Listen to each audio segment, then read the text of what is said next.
सेवापती हेची विष्णूची महापूजा अनुभवनो हे सत्य बोले मुखे दुःखवी अनेकांचे दुःखे हेची विष्णूची अनुभवनो हे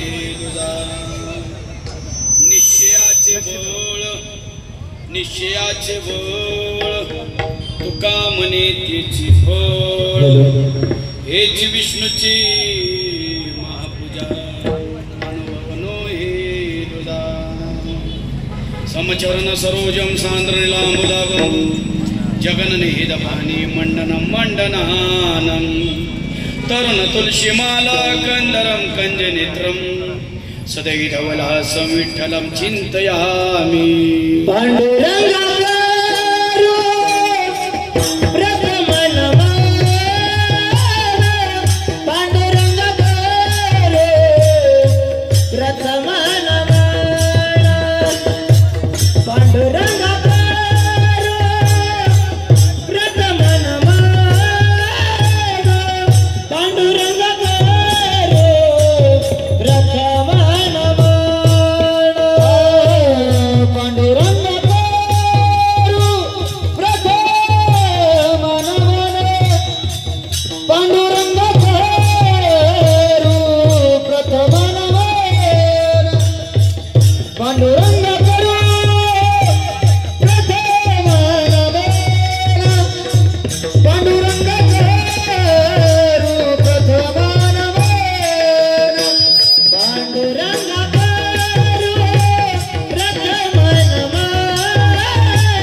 सद्गुरुदास तुका श्री गुरुचरण सरोज रज निज मन करू सुधारी बनरव रघुवीर विमल यशो जोदायको फलचारी बुद्धिहीन तनु जानिके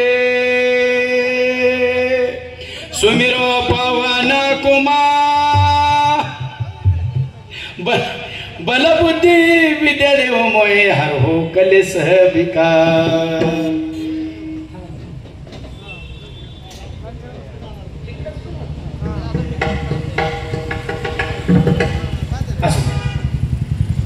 प्राप्त प्रसंगी आपल्या सातारा शहरामध्ये स्वर्गीय श्रीमंत छत्रपती अभयसिंहराजे भोसले साहेब उर्फ आपण सर्वजण त्यांना आदराने भाऊसाहेब म्हणायचो. त्यांच्या पुण्यतिथीनिमित्त या सातारा जिल्ह्याचे भाग्यविधाते विकासरत्न श्रीमंत छत्रपती शिवेंद्रराजे भोसले बाबा यांचे कट्टर समर्थक किंवा विश्वासू सहकारी सन्माननीय आपल्या सर्वांचे लाडके आपण ज्यांच्यावरती मनापासून प्रेम करता ते फिरोजभाई पठाण यांनी हा 3 दिवसाचा सोहळा या ठिकाणी आयोजित केलेला आहे. त्यानिमित्त पहिल्या दिवसाची कीर्तनरूपी सेवा माझ्या वाट्याला आलेली आहे आणि मी सेवेकरता घेतलेला अभंग वैराग्याचे महामेरू जगदोनने जगद्गुरु तुकोबराय यांचा 4 चरणाचा अभंग सेवेकरता घेतलेला. या अभंगाच्या माध्यमातून जगद्गुरु तुकोबराय आपल्याला भक्तीची लक्षणं सांगताय, सेवेची लक्षणं सांगताय, कशा पद्धतीने सेवा केली पाहिजे, कोणाची केली पाहिजे याचा अनुवाद करताय. चिंतनाला सुरुवात करण्यापूर्वी आता व्यवस्थित झाले, आता टेन्शन घेऊन आहोत सगळं सांग. काय झाले, आम्ही वरची बोंबलत होतो, आम्हाला आवाज आहे नाही म्हणून, आणि त्यांनी तिकडे फिरवल्यावर तुम्ही त्याच्या नावाने बोंबलायला, पण त्याने ऐकायचं कोणाचं, कारण डोकं पडून घ्यायचं नाही. आता तुम्हाला ना त्रास काय, थोडा काय येण्याचा झाला तरी सण करा. सिस्टीम चांगलीच आहे, सिस्टीमला काय नाव ठेवायला लागलं नाही. पहिला दिवस आहे, ॲडजस्ट करतो थोडा, आपण पण त्यांना वेळ दिला पाहिजे. ऐका, 3 दिवस कार्यक्रम आहेत. उद्या सुप्रियाताई साठे महाराजांचा कार्यक्रम आहे कीर्तनाचा. त्याचबरोबर परवा दिवशी आपल्या सातारा जिल्ह्याचा आमच्या वारकरी संप्रदायाचं वैभव प्रवीण महाराज शेलार बाबांची कीर्तन सेवा आहे. आणि पहिल्या दिवशी मला टाकले, असू द्या आपल्याला सेवा करायची. काय भगवंतांनी सृष्टी निर्माण केलेली आहे, त्यामध्ये 84 लक्ष जीवांची निर्मिती केलेली आहे. त्यामध्ये 83,99,999 योनी अशा आहेत त्या देवाला जाणतही नाहीत, देवाला मानतही नाही. त्यांना पापही कळत नाही, त्यांना पुण्य कळत नाही, त्यांना सुख कळत नाही, त्यांना दुःख कळत नाही. म्हणून भगवंताने एक योनी अशी तयार केली, ती म्हणजे तुमची माझी मानव योनी. माणसाला सगळंच कळतं, चांगलं कळतं, वाईट कळतं, पाप कळतं, पुण्य कळतं, सुख कळतं, दुःख कळतं, काय खाल्लं पाहिजे ना ते कळतं, काय नाही खाल्लं पाहिजे ते सुद्धा कळतं. तरी सुद्धा भगवंताने इतर योनीकडून कुठली अपेक्षा केली नाही, कारण त्यांना जाणीव दिली नाही भगवंताने. आणि काही ध्यान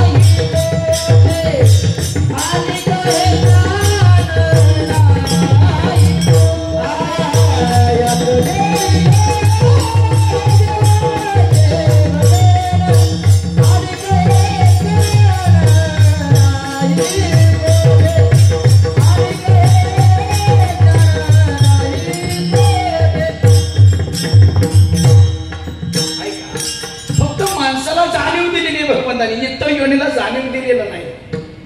मग भगवंताने इतर योनीवर अपेक्षा केलेली नाही की ह्यांनी काहीतरी करावं वेगळं. फक्त भगवंताने माणसाकडून अपेक्षा केली काहीतरी वेगळं केलं पाहिजे. काय वेगळं केलं पाहिजे, तर आपल्यावरती काही ऋण आहे, आपल्यावरती काही जो उपकार आहे त्यामध्ये पहिल्यांदा आपल्यावरती देवाचा सगळ्यात मोठा उपकार आहे. हा न मिळणारा मानव न हा आपल्याला त्यांनी दिलाय भगवंतांनी. ज्याचा उपकार आहे ध्यानात असू द्या, त्याच्या ऋणातून उतराय व्हायचे. आता हल्लं भगवंताच्या ऋणातून उतराय व्हायचे ध्यानात असू द्या. दुसरा आपला उपकार आहे शास्त्राचे. शास्त्राचे उपकार आहे. आज शास्त्र आहे म्हणून तर आपण माणसासारखं वागतोय ना. शास्त्राने बंधनं घालून दिलेली आहेत ना. शास्त्राने बंधनं घालून दिले त्यामुळे आपण पशुसारखं वागत नाही, माणसासारखं वागतोय ध्यानात असू द्या. आणि ज्यांना वाईट वागायचंय, स्वय वागायचंय, ते देवाचा विरोध करतात ध्यानात असू द्या. ती लोक शास्त्राचा विरोध करतात. त्यांना ह्या गोष्टी मान्य नाहीत. ती देव मान्य करत नाहीत, शास्त्राला मानत नाहीत. मग मला सांगा, ती लोक देवाला मानत नाहीत म्हणजे जगात देव नाही का? बोला की. तुम्ही बोललं पाहिजे बरं का. लय टेन्शन घेऊ नका माझ्या कीर्तनाचं. तुम्ही बोललं पाहिजे. लोक काही नास्तिक लोक आहेत, ती लोक देवाला मानत नाही म्हणजे देव आहे का? आहे ना, आहे ना. कशावरून आहे ऐका, कशावरून आहे? ज्या आरती एखाद्या फळ्यावर चित्र काढण्यासाठी कोणतरी माणूस लागतो. फळ्यावरती चित्र तसं निघू शकत नाही. आणि एक गुरुजी होते शिक्षक, ते नास्तिक होते, त्यांना देव मान्य नव्हता. ते सगळ्याला सांगायचे, पोरांनो समाजात देव काय नाही, तेव्हा देवाला मानायचं नाही. सगळी पोरात गुरुने सांगितलं, पोरांनी मान्य केलं. पण एक त्याच्यात आमच्या शेलार महाराजांच्या सारखा त्यांचा एक सुपुत्र होता, तो शाळेचा होता. शेलार महाराजांचा मुलगा पैलवान आहे ना, आता बारक बाळ आहे, बारक तालीम करता येते. पण ती वारकऱ्याचं पोरग होतं, ती शाळेत शिकत होतं. ती म्हणली गुरुजीला कुठंतरी आपण धडा शिकवला पाहिजे. गुरुजींना सांगितलं, पोरांना देव आहे का? पोरं म्हणजे नाही. पण वारकऱ्याचं पोरग उठून म्हणायचं आहे. ती म्हणायचं दाखव म्हणायचं. मी वेळ आली की दाखवलं म्हणायचं. मग एक दिवस काय केलं त्या बाळाने, अगोदर लवकर आलं. सगळी शाळेतली विद्यार्थी यायच्या आधी लवकर आलं आणि शाळेतल्या फाळ्यावरती असं खडूनी गणपतीचे चित्र काढलं. कशाचं काढलं? बोला की. गणपतीचं चित्र काढलं आणि सुंदर चित्र काढलं. आणि ती सगळी पोरं आली होती, पुढे येऊन बसलं पोरग. आणि गुरुजी वर्गात आले आणि गुरुजींनी फळ्यावर गणपतीचे चित्र बघितलं. तळपायाच्या मस्तकालाच गेली त्यांच्या. कोणी काढलं चित्र? त्यांनी प्रत्येकाला विचारलं, सोमा तू काढलं? मी नाही काढलं. महादा तू काढलं? मी नाही काढलं. शकील तू काढलं? मी नाही काढलं. रामभाऊ तू काढलं? मी नाही काढलं. तुकाराम तू काढलं? मी नाही. सगळी म्हणायची मी नाही काढलं, मी नाही काढलं. मग ती शेवटची होता का, त्याचं नाव होतं माऊली. वारकऱ्याच्या पोरांची जशी नाव असते ती, त्याचं नाव होतं माऊली. माऊली द्यायचं, माऊली तू चित्र काढलं का? आता चित्र माऊलीनेच काढलं होतं, पण माऊली म्हणला मी नाही काढलं, आपण काढलंच नाही. मग चित्र भयाव कोणी काढलं? माऊलीने सांगितलं, आपोआप निघालं. माझ्या जागता एक खडू जायचा, लाल खडू जायचा, अशी सोन काढायचा. हिरवा खडू जायचा, डोळ काढायचा. पिवळा खडू जायचा, कान काढायचा. मी बघितलं, मनाने चित्र निघालं, मनाने. त्यांनी सांगितलं माऊली, गुरुजींनी सांगितलं माऊली तू मूर्ख आहेस, माऊली तू मूर्ख आहेस. अरे असं कुठं फळ्यावर चित्र निघतं का? कोणीतरी काढल्याशिवाय चित्र निघणार आहे का? माऊलीने सांगितलं. माऊली म्हणला, गुरुजी मूर्ख मी नाही, मूर्ख तुम्ही. तळपायच्या मस्तकार केली परत. कसा आहे मूर्ख? अहो त्यांनी सांगितलं, गुरुजी आपलं एवढं एक जग मोठं आहे, त्यामध्ये आपण आशिया खंड बारका त्याच्या देशाला, त्यामध्ये भारत देश बारकाला, त्यामध्ये महाराष्ट्र आला, त्यामध्ये आपला सातारा जिल्हा आला, सातारा जिल्ह्यात सातारा तालुका आला, आणि त्या तालुक्याची आपली बारकी छोट्याशा गावची गोडोली गावची जिल्हा परिषदेची शाळा आली. आणि त्या शाळेमध्ये एका छोट्या वर्गात, एका छोट्यावरती फळावरती चित्र काढते. चित्र तसं निघू शकत नाही. चित्र काढण्यासाठी जरी कोणतरी लागतच असेल, त्या जगाचं चित्र काढण्यासाठी कोणतरी लागणारच नाही. तसा देव आहे ध्यानात असू द्या. आपण हे बोलतोय आता ते त्याची शक्ती आहे. आपण रात्री जेवण करून अन्न खाल्लं झोपलो, झोपीत काय काम करतो का माणूस? बोला, मी थोडा फोन देऊ का माझं? तुम्ही बोलत का नाही? कधी हे बोला ना की लोक जेवल्यानंतर झोपला, झोपीत माणूस काम करतो का? करत नाही काम. मग आपण खाल्लेलं आणि आपण झोपलोय तरी पचवण्याचं काम कशामुळे होतंय? ती त्याची शक्ती आहे ध्यानात असू द्या. त्याची शक्ती आहे. श्वास घेतोय आपण, त्याची शक्ती आहे. आता वारा दिसतो का तुम्हाला? कुठं नाही दिसत, तरी सुद्धा आपला श्वासोश्वास चालू आहे ना, ती त्याची शक्ती आहे ध्यानात असू द्या. मग त्याने निर्माण केलेलं आहे, त्याची सेवा करा. जने विश्व निर्मिले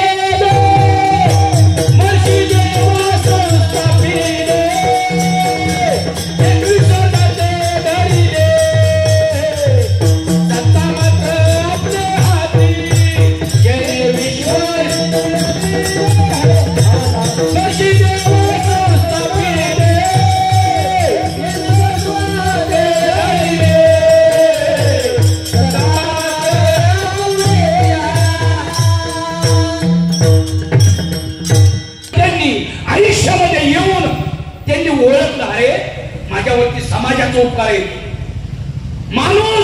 माणसाचे उपकार आहेत आपल्यावरती. मग आपल्याला जाताना हे सोडायचं आहे, सगळ्याला सोडून जायचं हित हित. मग आपल्याला विचारणं होणार आहे पुढं. हे सोडल्यावर तुम्ही असं समजू नका, भ्रमात राहू नका की आम्हाला कोण विचारणार आहे. सगळी विचारणं होणार आहे. मग तुम्हाला विचारत्या, तुला माणूस म्हणून त्याला मला पाठवला, तू माझं काम काय काय केलं? मला आवडलं असं तू काय काय काम केलं? स्वामी काय केलं? समाजाचा उपकार होता तुझ्या, त्यांच्या ऋणातून उतरायला लागला. मग या ठिकाणी फिरोजबाईंनी कोरोनाच्या काळामध्ये तुम्ही साक्षीदार आहात, सर्वजण केलं ना काम? केलं ना?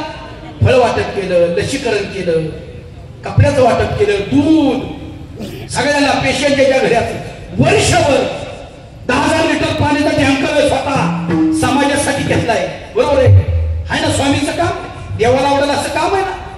केलंय नाही सांगा ना? ध्यानात असू द्या. जी लोक स्वतःसाठी जगतात ती मरून जगून सुद्धा कायम मेलेली असतात. हो का? प्रपंचासाठी सगळीच मारते ती. रात्र दिवसा आपण प्रपंचासाठी धडपडतोय ना, ती जगणं स्वतःसाठी झालं. समाजासाठी काय आहे जगण्यात?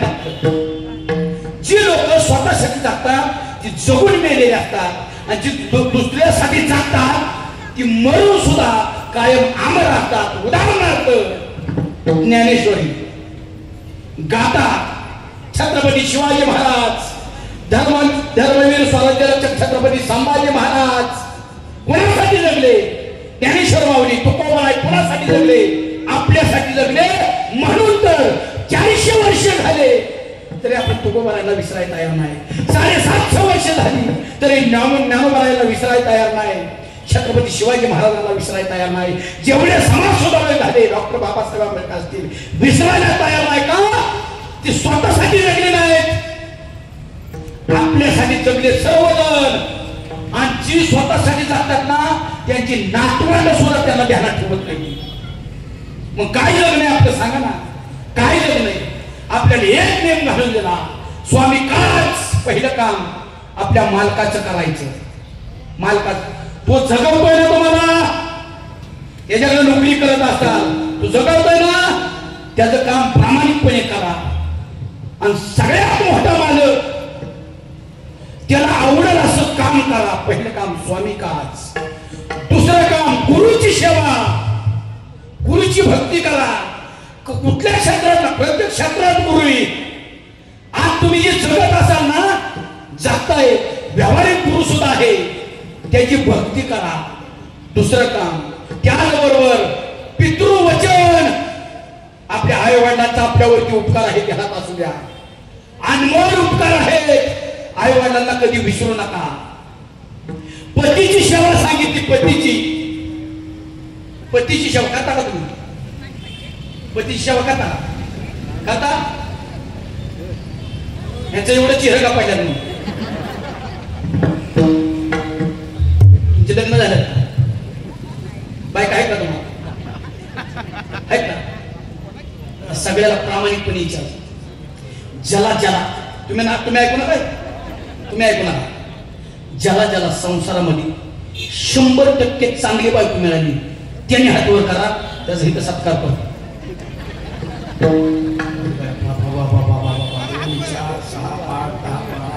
99% वाल्यांनी खाली ठेवा फक्त 100% वाल्यांनी मी सांगितलंय 90 आताच विचार करून हात वर करा 99% वाल्यांनी वर घेऊ नका 100% वाल्यांनी फक्त वर घ्यायचा दोघांना आता बाकीची गेलं होते 2-4 जणांना मिळाले बरोबर आहे आता तुम्हाला प्रामाणिकपणे काळूबाईची शपथ आहे ज्यांनी हात वर केलं म्हणाव आता तिथं मी अटॅकून मरीन खोटं बोलत असतो म्हणाव तिला मी तुझ्या आईला सुद्धा शिवी दिली नाही बसा तुम्ही नका पाणी वाटप करू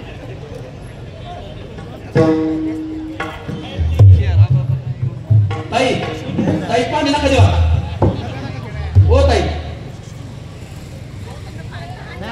ती एका तासाने काय मरत नाही ती तुम्ही घेऊच नका मी आहे ना मी घेतो जबाबदारी घेऊन देतो पाठवर मरत नाही कोणीच एवढंच ऐकून दे आता नका देऊ 1 तासभर कोणी पाणी पण प्यायचं नाही मी आहे काय झालं सगळं नाव लिहून घेतो मी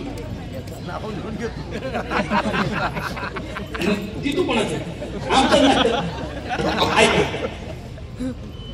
दिली लक्ष्मी त्यांना 100% चांगली असू का दिली मस्ती आली बरं आता ह्यांचं मरू दे आता तुम्हाला विचार पहिलीला 1,500 आला असेल ना हा जिला विचार करून हातवर करायचा येण्या का मला घेतलं वर करायचा नाही चांगला म्हणून पुढे देवावर वाटेल ऐका जिला संसारामध्ये 100% चांगला नवरा मिळालाय 99% म्हणत नाही 100% चांगला नवरा मिळालाय तिने हातवर करा तिचा सत्कार करा 2 4 6 8 10 12 14 16 18 महिन्याला आता ऐका काय ठेवा की तुम्ही हातवर घेता ऐका तुम्हाला काळूबाईची शपथ जी बायको आजपर्यंत आपल्या स्वतःच्या नवऱ्याला जी बायको आजपर्यंत आपल्या स्वतःच्या नवऱ्याला त्याला इकिरी शब्दात बोलली नाही तिने हातवर करा ह्यो बाबा असाच आहे ह्यो बाबा तसाच आहे ह्यो आईचंच ऐकतो बहिणीचंच ऐकतो आणि मी सांगायला गेली की ह्याच्या कानाची बोलतो खोटं बोलला तर हिथं अटॅक करून मारतात काळूबाईची शपथ इकिरी बोला आम्ही कशाला हातवर करा तुमचं हे आलेत का 2-3 हातवर करा आलेत का तुमचं आलं का हे आलं का तुमचं आलं ना तुम्ही हातवर केला ह्यांचं काय तुमचं होतं हातवर करायला आता घरी जाऊन मिटवा आता हिथं भांडत बसू नका घरी जाऊन ऐका घरात आपल्या समाधान राहावं असं वाटत असेल तर घराचा वाद संपला पाहिजे घरापासून घरामध्ये 3 गोष्टी कधीच नाही पाहिजेत 3 गोष्टी कधीच नाही पाहिजे पहिली गोष्ट घरामध्ये कुणाला आळस नाही पाहिजे आळस किती वाजता उठता 5:30 म्हणजे झोप येत नाही म्हणून उठता का कामाने किती उठता देव जागा करतोय बरोबर देव जागा करतोय म्हणतोय बरोबर ऐका 5:05 ला उठलं पाहिजे बरोबर आहे दुसरी गोष्ट घरामध्ये व्यसन नाही पाहिजे कुणाला व्यसन आहे का असलं तर एका मिनिटात बंद करा आणि जर असेलच तरी घरी गेल्या माझं कीर्तन सापल्या घरी जायचं आणि घरी गेल्या भिंती लिहून ठेवायचं आमच्या घराला कीड लागलेली आहे कारण कीड अशी असते वर्ण लाकूड चांगलं दिसतं पण किडीने आपलं सगळं पोकारलेलं असतं त्यामुळे घरात व्यसन नाही पाहिजे तिसरी गोष्ट घरात भांडण नाही पाहिजे. भांडण होतं का? भांडण होतं का? भांडण घरात 2 स्त्रिया अशा आहेत, त्या भांडते द्या, त्या मुद्द्या बोला त्याला आमच्या डोक्याला ताप घालते द्या. त्या 2 कोण? सासू आणि सुनावा. एवढं पाठ झालं. हाय का सुनबा आहे का? सुनबा आहे का? नाही तुम्हाला बोलत नाही. मुली आहे त्या, सुन नाही. वा वा.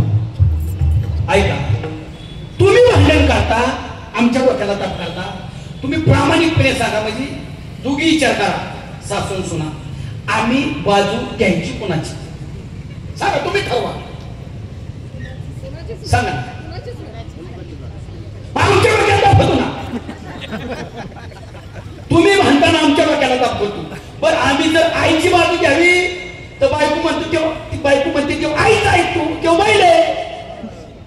बायकोची बाजू घ्यावी तर आई म्हणते तेव्हा पहिलं माझा ऐकायचा, आता बायकोचा ऐकतो तेव्हा नंदी बैल आहे. आम्ही ऐकायचं कोणा? सांगा ना. आम्ही कोणाचंच ऐकत नाही, कारण आमच्यापाशी काहीच इलाज नसतो. आमच्यापाशी एकच इलाज असतो फक्त. बरोबर ना? कोणाची घ्यायची कोणाची? आता मी तुम्हाला सांगतो, तुम्हाला असं वाटतं का सासूची सुनाची कधीच भांडण झाली नाही पाहिजे? मी औषध सांगतो, कधीच होणार नाही. सांगू का? फुकट आहे, पैसे विषय नाही, फुकट आहे औषध. सांगू का? सांगू का? हा सांगा. म्हणता मी 100% हानी होती. आता औषध आहे. आता पहिल्यांदा सासूला सांगू का सुनाला सांगू? तिला तिच्यामुळे सगळा उद्योग वाटते, तिला सांग. पण आपण आयाला मागे ठेवतो. पण दोघीला सांगणार या हाताने टाळी वाजत नाही, म्हणजे दोन्हीची चूक असणार आहे. पण पहिल्यांदा लाडक्या बहिणीला सांगू. आता ऐका, पहिली गोष्ट, आपल्या नवऱ्याला आय आहे तेव्हा काय आवाज न पडलेला नाही. त्यामुळे तिची मला मरेपर्यंत सेवा करावं लागणार आहे, हे तुमच्या मनाची खुणगार बांधून ठेवा. सासवानी तर टाळ्या वाजवल्या, आईने टाळ्या वाजवल्या लगेच. अहो तिने काळी सोडून आपल्या हातात दिलं ना. त्यांचा पोरगामध्ये त्यांचं काळीच आहे ना. आपल्या हातात काळी सोडून दिलंय, म्हणजे त्याला लगेच मारूनच टाकायचे का? बर रोज वाहून ती जाईल कुठं? नाही ते याचा एवढा मोठा घ्या आणि ती झोपल्यावर ना करताल बिरचाल तसं काय अजिबात नाही. ती जाईल कुठं? कुठं जाऊ शकत नाही. त्यामुळे मरेपर्यंत तिची मला सेवा करावं लागणार आहे. दुसरी कोण करणार आहे तुमच्या मनाची तयारी करून ठेवा. भांडण होणार नाही. दुसरी गोष्ट, तुमच्या सासूचा कधी अपमान करू नका. करता का अपमान? तुम्ही अपमान केला तरी कळून देता होय दुसऱ्याला. अपमान कसा करता ते ऐका. कळून सुद्धा देत नाही ह्या कानाची त्या कानाला. तुमची सासू आणि तुमचा पोरगा दोघं जेवायला बसले टीव्हीच्या पुढे संध्याकाळी 7 वाजता. तुम्ही दोघाला 2 ताट करून आणून वाढता आणि जाता जाता तुमच्या पोराला म्हणता. कोणाच्या? सासू नाही म्हणत, तुमच्या पोराला म्हणता कीळ कीळ कीळ फुकाटचं कीळ म्हणता. कोणाला? पोराला. आणि म्हणायचं असतं कोणाला? शाबास. इथले तर दूध का दूध आणि पाणी का पाणी करून अपमान करू नका. तिसरी गोष्ट, कधीतरी, रोज म्हणत नाही, कधीतरी तुमच्या सासूचं प्रेमाने हातपाय दाबा. अगं बाई, पहिली 2 बरी होती, पण तिसरं काही मध्येच काढलं. तिचं आणि मी हातपाय दाबून काय होईल सांगा ना? आपल्या आईचा आपण हातपाय दाबत नाही का? दाबतो का नाही? मग नवरीच्या आईचं दाबलं म्हणून काय होईल? पुण्यच घडेल ना, कळेल ना. त्यामुळे कधीतरी दाबा. आणि मी सांगितलंय प्रेमाने दाबा, नाही तर असं दाबा उलटी पालटी करून टाका. म्हातारी मीच पाहिजे का खास आणि माझ्या कीर्तन माना. काय लय अवघड का सांगा ना. मरेपर्यंत तुमच्या घरात भांडण होणार नाही. बोलली म्हातारी जुन्या विचाराची आज फळा बोलली, बोलून बोलून गप्पड किती शाळी नाही. एक पाऊल मागे घ्याला तुम्ही, वादच होणार नाही. आणि तुमची इतकी ताकद आहे ध्यानात असू द्या, तुमची इतकी ताकद आहे. तुम्ही जर पहिल्यांदा सासू सासऱ्याला जिंकलं ना, तुम्ही पहिल्यांदा सासू सासऱ्याचं लाड केलं ना, हे बैल कुठंच जात नाही, तेव्हा तुमच्याच ऐकण्यात आहे. पण तुम्ही पहिल्यांदा बैल ताब्यात घ्यायला जाता, त्यामुळे घरात वाद होतो. त्यामुळे पहिल्यांदा त्याची आईबाप जिंका, तेव्हा कुठंच जात नाही. होय बोला गेलं जाता लोक कुठं जाऊ शकत नाही. ऐका आता या सोना म्हणत्याल हे बाबा आम्हालाच मगाच्या बसणं जातोय, आमची म्हातारी किती खोडीची ह्याला काय माहिती. त्यामुळे आता आया, अरे या हाताने काय वाजत नाही, आता आया तुमची सून तुमच्या घरात नांदायला आली. तिने सगळं तिथं आई वडील तिथंच ठेवल्या, घर तिथंच ठेवले, मित्र मैत्रिणी भावांना सगळे तिथं सोडले ती, आणि एकटी आली आपल्या घरात. एकटी कुणाची जेव्हा आली आता काय गबला मागायची काय वाटत द्या म्हाताऱ्या सगळ्या कुणाची जेव्हा आली सांगा ना. आपली जेव्हा आली ना, मग आपल्याशिवाय तिचं दुखलं खुपलं तर बघणार कोण आहे सांगा ना. सांगा तिने सांगायचं कोणाला दुखलं. मग जेवढं आपल्या मुलीवरती प्रेम करतो तेवढं सुनावरती करा ना तुम्ही. आणि दुसरी गोष्ट, तुमच्या काळात तुम्ही किती तीर मारलो ते आताच्या नवीन पोरींना सांगायला बसू नका. आमच्या काळात असंच होतं, आमच्या काळात तसंच होतं, आम्ही असंच वागायचो, आम्ही तसंच वागायचो. आमच्या काळात आम्ही एवढी चोळी घालायचो, आता तुम्ही एवढीच घालताय एवढीच घालतात ना. त्यांचं स्वातंत्र्य बघा आम्हाला काळाच्या बरोबर थोडं बदलावं लागतं. ऐका दुसरी गोष्ट सगळ्यात महत्वाची, संध्याकाळी 6 नंतर 5 नंतर बागेत फिरायला जाता. आया जाता का आजी पाठ बागेत फिरायला जाऊ, मंदिराचा हरिपाठ करायला. अरे बागेत गेल्यावर काय करता माहिती का. दुसरी गोष्ट, आपल्या सुनेची तक्रार शेजारणीकडे कधीच करू नका. सगळ्यात वाईट सवय, वाटपळ झालं माझ्या पोराचं, का सुनाय चांगली नाही, स्वयंपाक कोण करतो, माझ्या काळात पावशे कोण त्याला महिना काढायची, महिना आठवड्याला किलो लागतो जगल का पोर माझं. अरे तुला काय घेणं दे नाही. तुझा नवरा 10,000 कमवत होता, तिच्याला लाख रुपये पगार आहे, तिने चपात्यात याला तळून दे नाही टाका गोडे केला तर बाबा अंगावर वाटून घेतली, पण तू गप ना.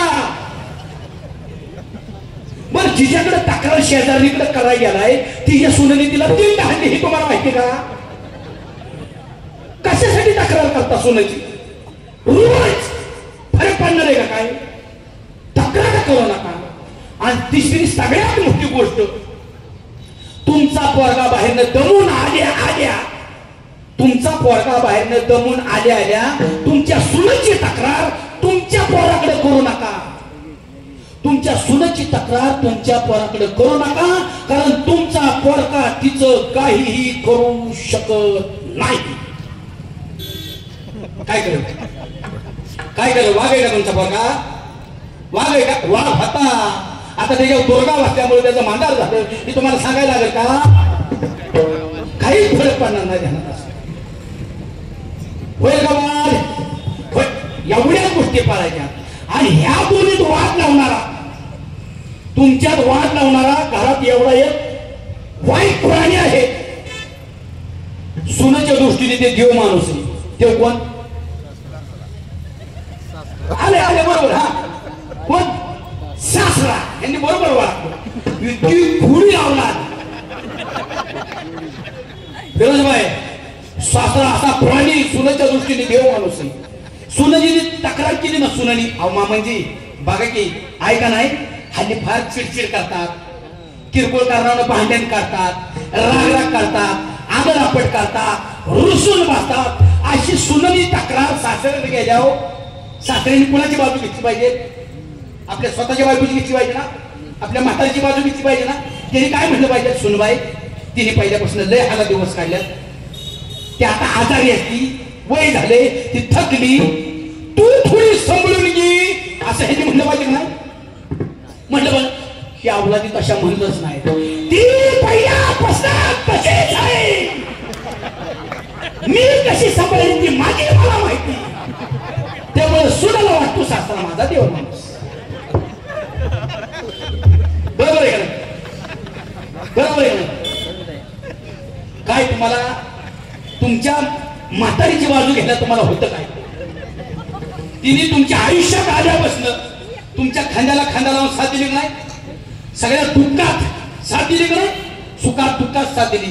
तुमच्या गरिबीचं तिने कधी माहेरात बाजार मांडला, दुसऱ्यापाशी तक्रार केली. तुमची वाईट परिस्थिती होती, तिला दसऱ्याला तिने साडी मागितली, तुम्ही दिवाळी झाल्यावर आणून तिने तक्रार केली का?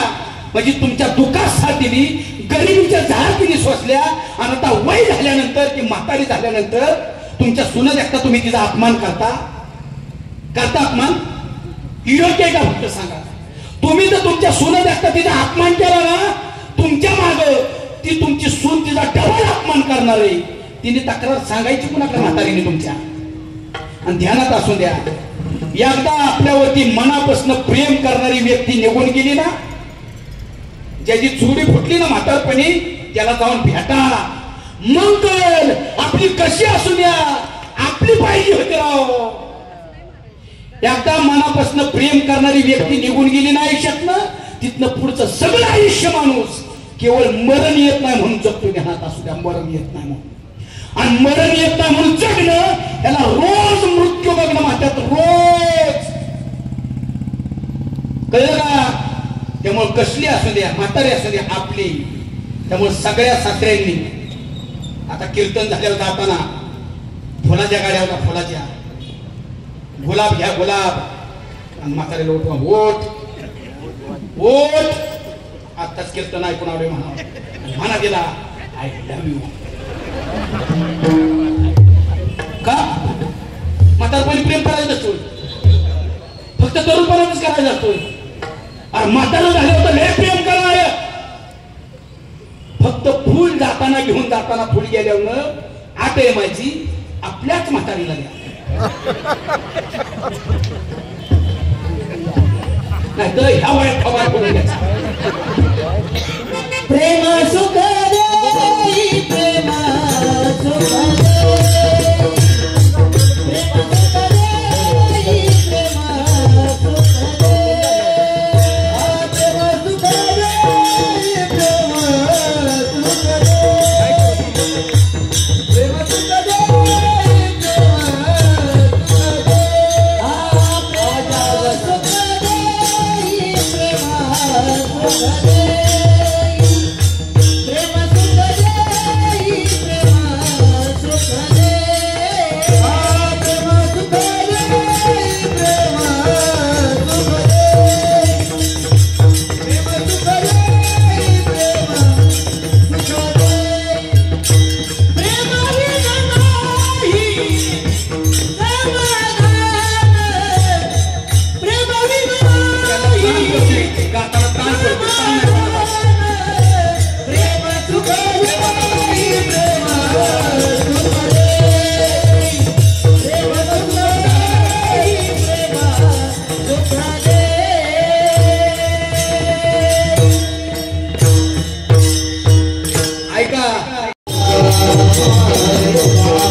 दिवसाचा कीर्तन महोत्सव या ठिकाणी आपल्या सर्वांचे लाडके, सर्वांवरती मनापासून प्रेम करणारी फिरोजभाई पठाण यांनी या कार्यक्रमाचं आयोजन केलेले आहे. असे सुंदर असा कार्यक्रम या ठिकाणी आयोजित केलेला आहे.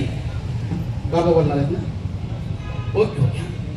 ही सेवा संपन्न करत असताना मला साथ देणारे विठ्ठल धाम वारकरी शिष्य संस्था आंबेघर त्या बालगोपाळाने अतिशय गोड साथ दिली. सर्वांची जमीन नतमस्तक होतो. त्याचबरोबर गायनाची साथ देणारे हरिभक्त पराय विश्वनाथ महाराज गोड बाबा साथ दिली तुमच्या चरणी तमस होतो. बाबा तुमचं नाव अक्षय महाराज गोड साथ दिली तुम्ही तुमच्या चरणी तमस होतो. त्याचबरोबर माझ्यावर आलेले गायनाचार्य हरिभक्त परायण कपिल महाराज चव्हाण बाबा आपण गोड साथ दिली तुमच्या चरणी तमस होतो. मृदंग सम्राट हरिभक्त परायण प्रथमेश महाराज गोड साथ दिले बाबा तुमच्या चरणी नतमस्तक होतो. त्याचबरोबर साऊंड सिस्टीम गोड दिली तुमच्या चरणी नतमस्तक होतो. त्याचबरोबर सेवा संपन्न करत असताना जे काय बरोबर असेल ते माझे बरोबर संतवीर युवक मित्र बंडा महाराज कराडकर तात्या यांनी दिलेले आशीर्वाद.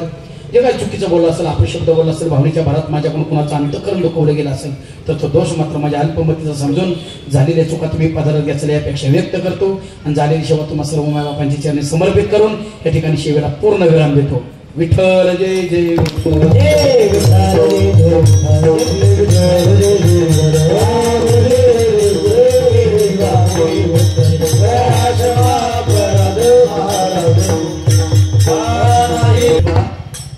उपस्थित सर्व भाविक भक्त आबालवृद्ध महिला पुरुष आणि या आपल्या परिसरातील एक सामाजिक कार्यकर्ते छत्रपती शिवाजी महाराजांची जयंती असेल किंवा हा कीर्तन महोत्सव असेल, नवरात्रोत्सवातील कार्यक्रम असतील, गणेशोत्सवातील कार्यक्रम असतील, प्रत्येक कार्यक्रम अतिशय वेगळ्या उंचीनं करणारं आपलं एक सर्वांचं लाडकं व्यक्तिमत्व, लाडकं नेतृत्व या सातारा जिल्ह्याचे नव्हे तर संपूर्ण महाराष्ट्राची सार्वजनिक बांधकाम मंत्री म्हणून त्यांच्याकडे जबाबदारी आहे असे आपल्या सर्वांचे लाडके नेते श्रीमंत छत्रपती शिवेंद्रसिंहराजे भोसले महाराज साहेब यांचे विश्वासू सहकारी मित्र फिरोजभाई पठाण यांनी या कार्यक्रमाचं आयोजन केले आणि आपण प्रतिवर्षी या कार्यक्रमाचा आनंद घेत असतोय.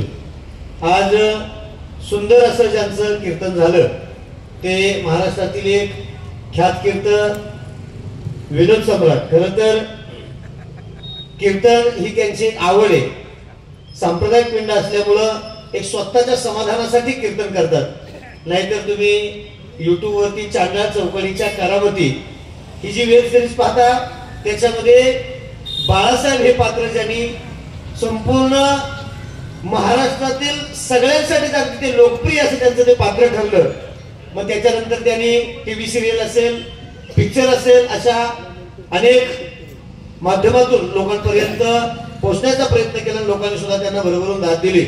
असे सर्वांचे लाडके बाळासाहेब आणि आमचे परमार्थिक स्नेही भरत महाराज शिंदे यांचं सुंदर असं कमी वेळामध्ये खूप छान असं चिंतन झालं.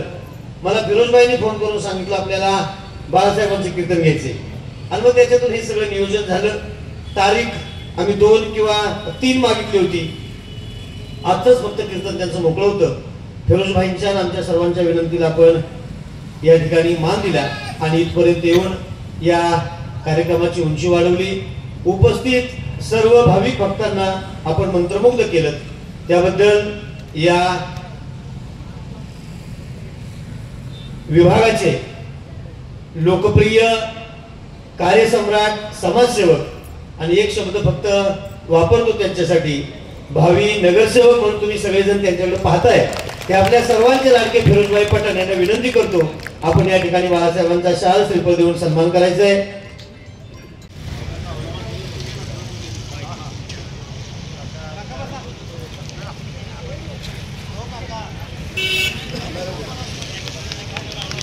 सर्वांनी जोरदार टाळ्या. एक 2 मिनिटं उद्याच्या सूचना तरी ऐका.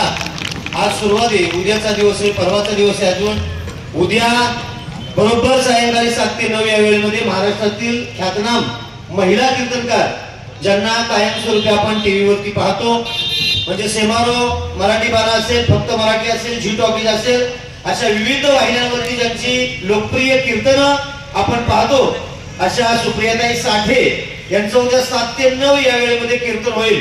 आपण आज आलेला आहातच पण जी लोक आपल्या घरातली शेजारची जी आज आली नाहीत त्यांना उद्या घेऊन यायचं काम करायचं तुम्ही. ही सर्वांना विनंती. उद्या आणि परवा या दोन्ही दिवशी आपण या श्रवण सुखाचा आनंद घ्यायचा आहे. धन्यवाद. रामकृष्ण हरी.